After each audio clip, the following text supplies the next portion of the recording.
Hey there, thanks for joining us at the Chicane Cafe. Today we're going to be talking about another crash. Shocking. We're going to talk about how some surprising teammate qualifying results that we haven't seen this year, but also have seen. So a bit of the same, but different. And then a Nadia fun fact around the front row in Japan. So thanks for joining us during our coffee break this week. Our coffee breaks are kind of shorter little snippets, time for us to just chat about what we saw during quali, FP, and share some of our predictions for the race. So before we get into it, Nadia, what are you having during your coffee break today? I'm having a chocolate fudge Zavita coffee pod. Um, That sounds delicious. And does it taste as good as it sounds?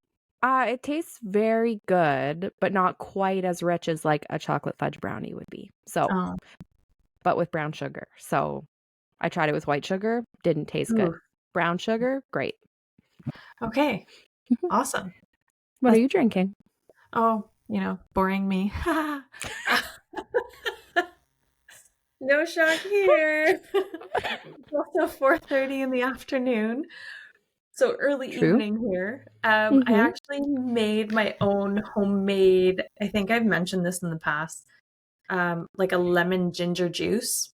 So I buy Oh, ginger, I grind it up, add some water, grind it, use the cheesecloth to strain it, and then dry the ginger, make a little powder. Then I mix it all together with some freshly squeezed lemon juice and some hot water. ooh, So that I'm sounds sure amazing. it's probably awful for my teeth enamel, but that's okay. I don't know. Someone recommended something like that to me at once too, and I can't remember what it was for, if it was like digestion or something. Mm-hmm, mm-hmm, Because they suggested buying this pre-made one. It was just too strong for mm. me. And it was the Oh, same stuff in it, but it also had honey. oh yes, yes. Mhm. Honey is great. This might be TMI for everyone, but you have to be careful around your honey consumption because it can actually constipate you, believe it or not. Oh, I did Yes, not know that. yes. That's So an if you Ashley fun fact. sure, totally useless fun fact. But if you are consistently drinking these honey lemon ginger drinks, Mhm. just be aware that the honey does actually do that. So Okay. Good to I know. may or may not be speaking from experience. So Okay. just Sounds good. back there. Yeah. Okay. So jumping into it, it wasn't really an exciting weekend so far. No. Suffice to say.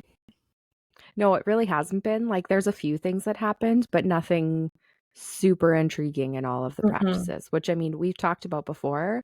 The Hmm. practices are interesting to learn facts about things, but they haven't been super exciting. No, not at Mhm. all. I think only one, I don't even know if I want to call it exciting, but one thing did happen. An Yeah. eventful thing happened during FP1 with poor Logan Sargent. Yeah. I I talked so much about him last week, and like I want him to do so well and come back in the car and prove them wrong. And poor Logan crashed in the first practice. Now, do you think the naysayers out there will say, or not even naysayers, but do you think people will say it's because he's driving Alex's broken chassis that was Frankensteined together? I mean, it's possible. I feel like you could go down this so many paths, because people could say it's because his confidence was shaken because he didn't get the opportunity. You could say it's Alex's Frankenstein car. You could say it's some bad juju based around the car, the fact that he's driving someone else's car. Mm-hmm. Um, or just like Logan crashed at the same course last year, Uh-huh. but in Mm-hmm. qualifying. So Mm-hmm. I don't know. I feel like you have to be in Logan's head to find out for sure. I just think it's super unfortunate that the conversation, I'm sure, is now going to be around Williams made the right decision last Mhm. week by keeping Alex in the car, and Logan's future is up in the air, which, I mean, I think it has been for a while, but we'll see what Williams says, if they're still behind him and showing the same level of confidence now that he's had another unfortunate crash. Mhm. I will say, though, I was so terrified when I heard he crashed, but Me very happy to too. hear that the chassis did not get broken, or he would have been sitting out another race. I think every F1 fan had the same like tense reaction, right? They were Mhm, just holding their breath to hear if the chassis was destroyed, if Williams was going to be down to one car, what decision was going to be made again this weekend. So there was a definite wave of relief that was washed over everybody, fans, commentators, I'm sure the team. They probably went through this like plethora of emotions. mhm, And even watching them last year, like you said, last year during quali, he did crash. He had a DNF for quali.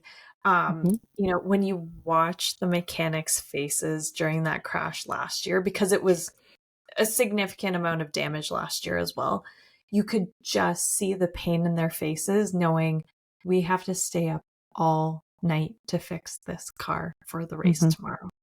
So it's not just on the driver, but you really understand the impact that it has on the team in its entirety. I'm sure mhm. that's what they felt in Australia as well.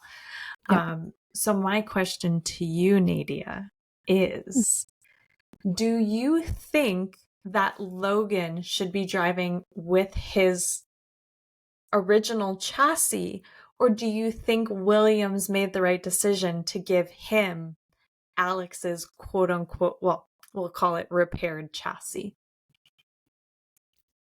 I mean, I think I need to understand more of the technical aspects of it, because I had lots of questions after, of like how much work had to be done to adjust then back to Logan. Would they have had to do more work on both cars to switch Logan back to his original car and Alex into the new updated car post crash? Um, I think it would have been great for Logan to get his original back because it was his car. He gave it up for a weekend.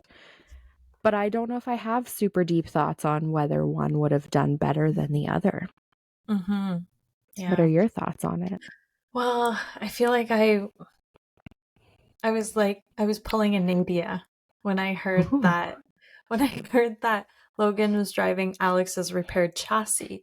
In yeah. my mind, from I think like a principle, um, fairness perspective, and thinking about all of the things that you mentioned during Australia, just in terms of like the confidence that James has in Logan, and talking about he's still in the team, we're going to do everything we can. I I thought, Logan gave up his chassis, he should get it back. Mhm, Like, he's not the one who, and again, I don't know. We're not mechanics. We're not aerodynamics experts, but you really question, to your point, like if it shakes his confidence, like knowing that you're in a repaired chassis vehicle. Don't get me wrong. I'm sure their repairs are insanely efficient. mhm, So again, they would not put him out in an unsafe car by any means. But to your point, like how does that play with him mentally and psychologically going out in that car? And I think, I don't know, in terms of fairness, I think he should get his chassis back, to be mhm, honest. Alex ruined his car. Great. They did what they needed to do in Australia. Give him mhm. his repaired chassis back. Like, I have some serious questions around this as well. Yeah, So I'm just definitely. wondering what your opinion was on that. Mm. Ryan was my husband, Ryan, when I asked him about it this morning, he was very adamant that Alex should have the good chassis that Oh, wasn't repaired. Yes. he was kind of like the me last podcast when we were having our little debate over William. Yes. Because he played very high level baseball, so he comes from that like real high level athlete mentality of like you go with the winner, you know. Mhm. Like, Yeah. and And you go with where your chances are, your best right? chances. Yeah. And that makes sense. Like it is that's how they have to think about these sorts of things. I feel like if I could talk to anyone in the F1 world, like I want to talk to one just James Vowles because he's Mm, amazing and I want to understand his brain. yes. But like the mechanics that could explain to me like what all these minor things, like how much work goes into this, like I don't know if we know, was the decision made because it's the good chassis, or was Mm. the decision made because of the work that would have to go into it? Like I just have so many questions about it, I think. Well, we might have to get a mechanic on the show at some Ooh, point. okay. Yeah. I feel Be all like for we that. need to do that. Yes. I don't know how, but I feel like we need to Mhm. because we don't have the answers. Oh, Yeah. So that was, I would say that was probably the not most interesting, but the most eventful thing that happened during FP and quali. yeah, absolutely. Yeah. So the next thing, since we're in Japan, I guess we'll start with the hometown hero, Mhm. Yuki Yuki Tsunoda. Tsunoda. Yeah. And so RB, I have to be very careful because I refer to Red Bull in short form as RB. So right now, for the sake of conversation, we are talking about the RB team. Yep. So Danny was once again outqualified by Yuki. Mhm. Are we surprised by this? Because last year Yuki qualified, um, I think Yuki qualified ninth, if I'm not mistaken.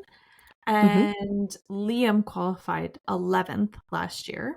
For those that don't remember, Liam took the place of Danny while he was getting his wrist repaired due Yep. to that very unfortunate crash. Mhm. And this year, Yuki qualified 10th and Danny qualified 11th. So, thoughts on Yep. that? I think one other thing to say about it is this Japan GP this year is earlier in the season. It typically has been Mm-hmm. much later, so it is at a different September, time I think. period. Yes. So that could play a factor into things like upgrades and things like that too. But Mm-hmm. I think I'm both surprised and not surprised. I am impressed that Sonoda was able to get to Q3 and get into ninth, Yes. and put all that together. However, I'm not surprised that he outqualified Danny. And Mm-mm. I think that has more to do with Danny's confidence, his ability to drive, his ability to extract everything out of the car. I just don't think is where everyone expected to see him coming back into the Red Bull family. It's not going well. And like I think you can see that in even his interviews, like everything that's Mm-hmm. happening. I just I I feel like he is so shaken that it's affecting everything, not Yeah. just his driving, but his ability to do the social media or the social aspect of what they are expected as well. Mm-hmm. So I think Danny did better than I expected him to do. Mm-hmm. But I think again this goes into the question of moving into next year, the possibility of Liam coming into the vehicle I think should be high. Mm-hmm. And why does Danny continue to have a seat when in the same position last year they had already pulled um oh my gosh, I'm blanking on Nick his name. DeVries. Thank Nick you. DeVries. They pulled Nick DeVries out of the entire FormulaOne. Yes. So how long is his relationship with the team, with Christian Horner, going to allow him to stay in this car? I don't know. You said so many things that I have so many opinions or questions about there. Okay, No, let's just break about it like, down. okay, well, I don't know if we'll have time or if we'll be able to break all of it down. Um, yeah, so even So I'm trying to formulate what I want to say first. I think so. Danny definitely, yeah, he's not performing this year. To your point, psychologically, he's shaken. The media is really impacting him. He's not used to being this low. Like, even when he went to McLaren, he was kind of like the hero at McLaren, even though he had one win, although poor Lando had zero.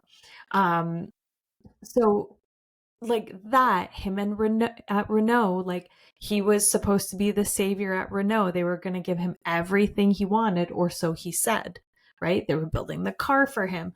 And then it's just, I think Christian, I don't know, but I think Christian is trying to help Danny sort of finish things off. He has this soft spot for Danny, which I really question why. Is it because he knows what he's capable of in a good car? And that's what Christian wants to get him to, but there are so many other drivers that are showing up. Like, look at Checo. Checo's just fucking killing it. I'm sorry to say. Like, Red Bull 1-2's consistent. Like, Max isn't on pole, Checo is. It's very rare that somebody else will be on pole or take that 1-2. So I don't. And I think the expectation for everybody was Danny would come back in, he'd have the confidence of his team or his team principal, well, his extended team principal, Which and then he'd get his confidence back. Yeah. Yes. Yes. And so many questions around this whole situation. Like, why is Christian the one that's doing the hiring and the firing and the official communications with the drivers? Like that leadership structure, I have so many questions about, and I can understand why Zach Brown has issues with, or takes issue with it. It makes no sense at all. If they're two independent teams, like you don't see Fred Vasseur doing the hiring and firing for Haas, even though everyone likes to liken them to Red Bull and RB, or people have issues with their relationship, but not this Red Bull RB. Like, sorry, I'm getting very fired up. I do not get it. And I think the leadership structure is so messed up in those two teams. And they're inviting questions by doing what they're doing. Yes. Especially given it's a world now where Netflix is there constantly. Like everything is being seen and potentially put out to the whole world. You have to be careful about how you're doing things. So I'm not surprised these questions came up, and I fully believe with what I understand of what Zach Brown's concerns are. And that's only what we're seeing. Yeah. That's only what Netflix is putting out there. I can't imagine what we're not seeing. Yeah. That the team principals are privy to. Yeah. So exactly. I take so much issue with that whole leadership structure. So to go back to the Danny Yuki situation, you know where I think personally, I don't think Danny's going to get into a car. Like, I don't see him going to Mercedes by any means in that open seat.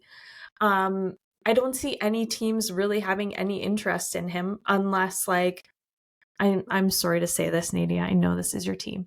Unless, like, a Haas has an open seat, but I doubt they're even going to sign him. Like, they have so many more prospects from F2. And the difference between him and Fernando's been in F1 for, I don't know, like 20 years. Yeah. You know, he continues to perform regardless of the team that he is with. So that's the difference, right? Because they're kind of the veterans, like him, Lewis, and Danny are the ones who have kind of been around the longest, I think. And Danny should just be an ambassador for Red Bull. Like, just be an ambassador. He does great. Like, his media appearances are great. He's so entertaining. He has a great sense of humor. That smile, that laugh. Like, he's so engaging. People love him. Just have him as a part of the team from an ambassador perspective. Like, put him out of his misery. And I think the challenge is the longer he continues in this car with his confidence level, with how he's behaving or performing, Mhm. is the longer this happens, the less we're hearing about, oh, Danny's the happy, smiling face of Formula One, because he Mhm. isn't right now. He's very No. quiet, very reserved, very unconfident in himself. So I agree. Like, I circle back to Haas for 1 second because I always do. Like, Haas has a good chance of scoring some solid points this year. So if they Mhm. do really well, I don't think they have to resort to having a Mm-mm. not great driver on their team, even if a spot's open. Yeah. And the way that Danny's performing, and with people like Antonelli coming up, with Liam Yeah. Lawson sitting on the sidelines, I don't feel like he deserves to have a seat in any car Mm-mm. right now. No. I'm sorry to say. Let's not forget Ollie Behrman. Yes, Ollie Behrman too. Mhm, Unfortunate for Danny, but to your point, and like I can't imagine how Danny feels every time he does some sort of marketing, because Red Bull is great at doing all those marketing videos, right? They're mhm, super fun on TikTok, or they might not be as active on TikTok as Ferrari, but they're constantly doing team things, team mhm. events. They're actually a marketing machine. Red Bull is actually like a marketing company first, Yeah. a sports or a drink company second.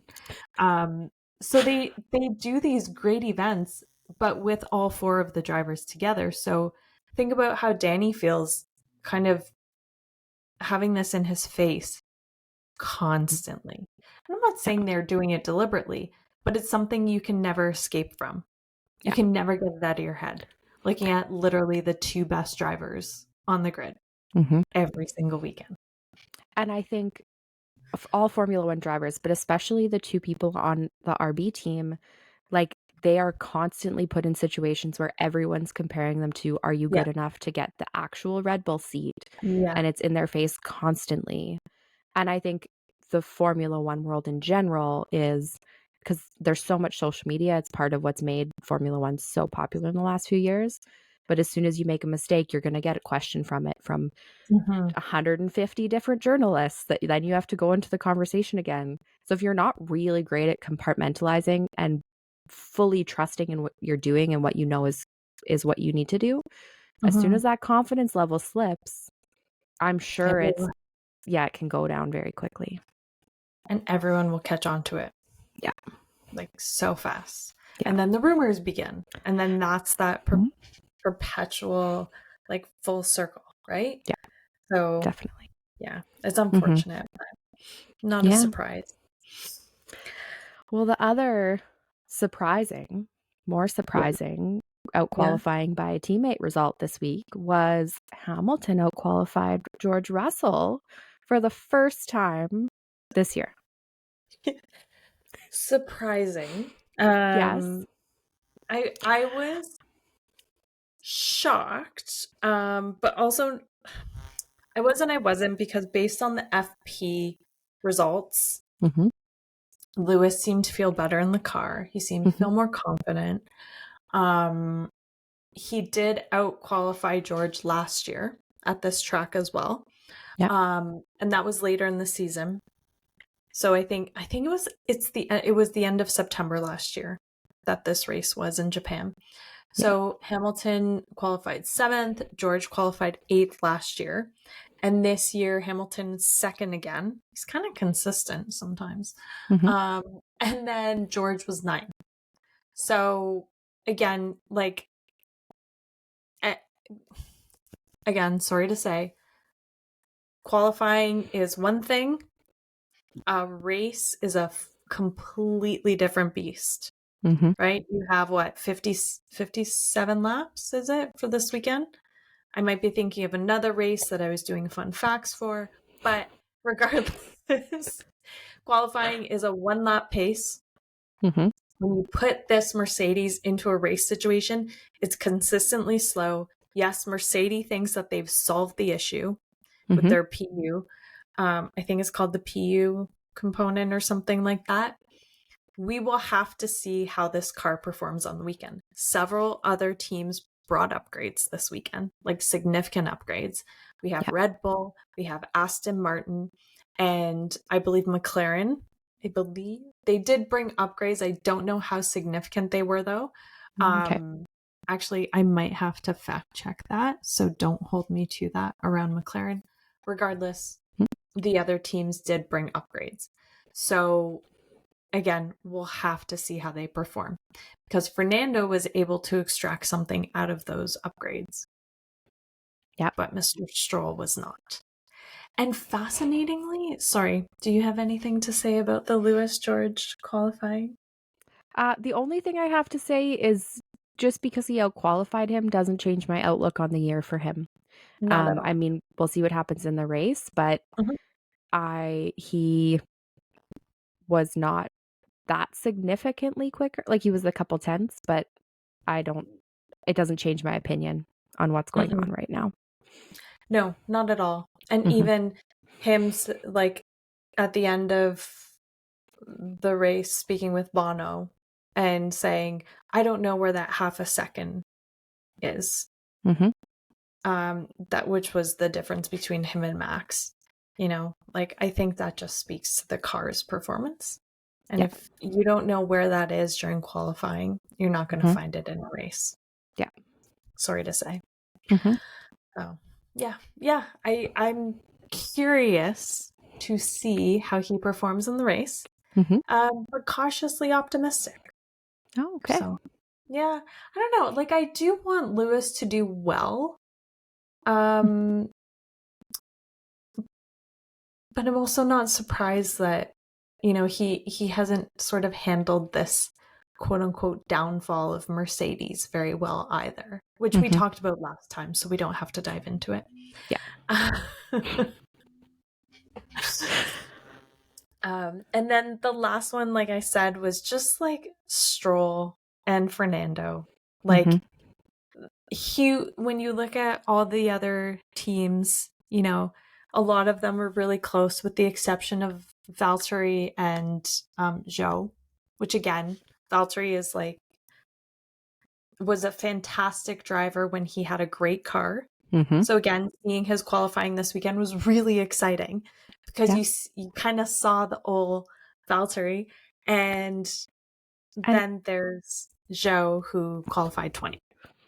in Q1, Bottas Hmm. was in P8 in Yes, qualifying, which I was yes, so excited to see, me and too. honestly a little bit shocked that Yes. like him and his kit car was outperforming the RBs. Like it was really great. Yes. So I was really hopeful that he'd be able to Mhm. continue. Me too. Me But he too. did end up qualifying in 13th. So And that's okay. yeah. Like, it's still better than that car has qualified, I think, all year. Yes. And I think my only nervousness is when they've gotten into the races, their pit stops / Oof. their race pace has not done well for them. So I hope No. they can continue and stay between 11th and 15th Yes. for the race actually tomorrow. That would be great to see. Yeah. Yeah. I'd like to see him sort of race the way he used to. Mhm. Like, see him perform that way. So I know I had the exact same feelings too Mhm. when he during qualifying. Yeah, it was great to see. Yeah. See, if you can be, it's possible to be fans of the sport. You Yes. know, like you don't always have to be fans of a team or of a specific driver. You can just be fans of, you know, watching the sport play out. And I Mhm. think that's the most fun because Yeah. then your judgment isn't clouded. Not to say that you can't love Haas, Nadia. 'Cause I do. But You always do. I think it also leans into the fact of when you are fans of the sport and not just a team or not just a driver or in any sport, not just a player, Mhm. it allows you to be this different level, deeper level of fan potentially. Hmm. Because you're not changing things when a player moves away or a driver moves away, or you don't lose the passion to watch the sport when a driver's no longer in. Yeah. Because in the sport of Formula 1, that can happen Mm. quite significantly. So I like it for us.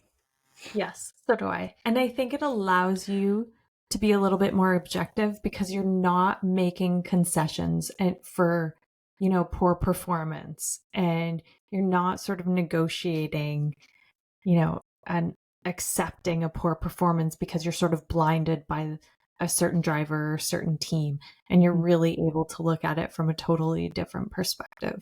Mm-hmm. Like a little bit more of like a very macro versus a micro perspective, which is also really fun for us. Definitely. So, all right. So, you had a fun fact for us. And then I know there's one more thing you want to talk about, but what is your fun fact? So the fun fact I learned by watching F1 TV this weekend is that this GP race has only been won by someone not on the front row 3 times. And 2 of those 3 people who did that were Fernando Alonso and Valtteri Bottas, who are still racing right now. And who we've spoken about today. Yes, we have. Their performance. Right? So, very cool. Who is the other one? I don't know off the top of my head. Find that out. Yeah. Yes, we can definitely find out. That's cool. But so cool that 2 of them are still racing, but also potentially lends heavily to predictions or things that could happen in the race tomorrow. I think the other thing that potentially plays into it is like last year there was quite a bit of contact. So 5 DNFs. Yeah. In last year's race. Yes. So like all of that could play huge factors into it. So for the fact that it's usually won by people on the front row, that getaway has to be very good and avoid contact very aggressively, because if I like putting this out into the universe, I'm not saying it's going to happen. And if it happens, I just want everyone to be safe. But if the front row makes contact with each other, that is both Red Bull cars. So that could be a game changer if something like that were to happen. But I predict that Max is going to get away very well. And if contact happens on the front row, it could be with Perez versus someone behind him. Lando. Yeah. Not Lando. I hope I not know, Lando. I'm just saying he's the only potential. He's in third. Like, he's on the second row. Right? Or it could be Carlos, because Carlos is really good off the line. And Carlos is starting 4th. Mm-hmm. So that could happen too. Yeah. Just coming up the middle, gets squeezed in. Anything can happen. Because Max is like a fucking rocket ship off that starting line. Yes, absolutely. And I would be very surprised if that wasn't the case for this one. So, I mean, I have predictions, but I'm also fully open to those being different because of all of the potential that could happen. So I'm hoping for an exciting, interesting, position-changing race tomorrow for sure. Even if it's just like exciting for the first few laps and then the last few laps, that's good too, right? Yeah, true. So, okay, so let me hear your predictions. So I think that Max is going to win, but I'm open to that changing. Norris is going to get second, followed by Carlos Sainz, and then Perez and Piastri in 4th and 5th. Fascinating. Fernando's not even up there, and he's starting 5th. Yes. Oh. And I think the reason I went with Piastri and not Fernando is purely because this is a very well-suited track for McLaren.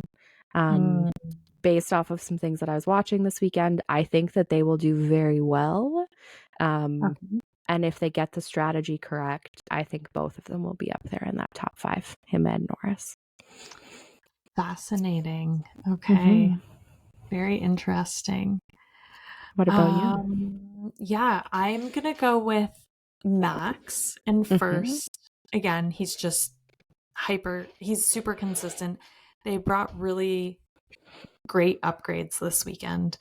So I would say Max, pending a technical issue or, to your point, a big crash, which Mhm. Max usually tends to avoid. So I would say Max, Checo, Orlando. No, you know what? Sorry, I'm changing it. I didn't write mine down, so I'm just doing Okay. mine in the moment.